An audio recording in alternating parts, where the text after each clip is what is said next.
В 8 утра в Мензелинске не прекращается поток людей к мемориалу погибшим. Прошли почти сутки, но жители до сих пор не могут поверить, что все случившееся – правда. Салават Мухаметов и Лидия Гемранова – друзья погибшего пилота Александра Зыкова. Говорят, он был настоящим патриотом Мензелинска. Жил и работал здесь сильнее, чем родину. Любил только небо. Мы выросли просто в одном дворе. Естественно, вот такой ответственный парень. Говорят, что очень любил свое дело. С утра ему по WhatsApp, как вот с добрым утром прислал. Когда узнали, говорю, позвони. Вдруг обошлось. Не обошлось. Цветы к мемориалу сегодня несут и в Казани. В авиакатастрофе погибла студентка КФУ Ксения Самигуллина. Она училась на 2-м курсе. Сегодня в ее родном институте у ее фото студенты и педагоги. Она была человеком открытым, добрым,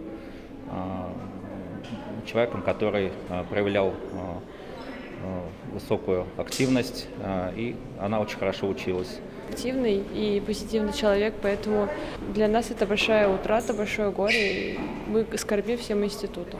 Ее похоронят на родине, в Уфе. В столице Башкортостана накануне тоже открыли стихийный мемориал. На борту были 6 жителей республики, 4 погибли.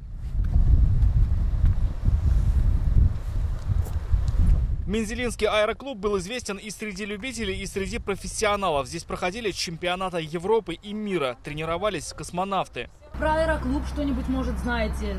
Все хорошее говорили. Единственное крупное ЧП в аэроклубе произошло в 2018-м. Во время свободного полета погибли 2 парашютиста. Был один раз, 2 человека умер.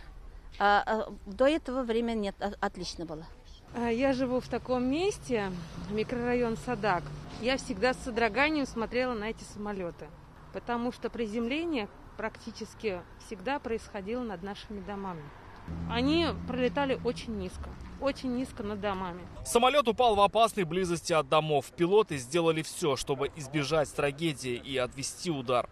Здесь самолет находится до сих пор. Здесь же работают военные исследователи и криминалисты. Вот отсюда видно, что они внимательно изучают наименее пострадавшую заднюю часть судна. Только что они осмотрели его искореженную переднюю часть. Часть специалистов находится внутри, часть изучает обломки.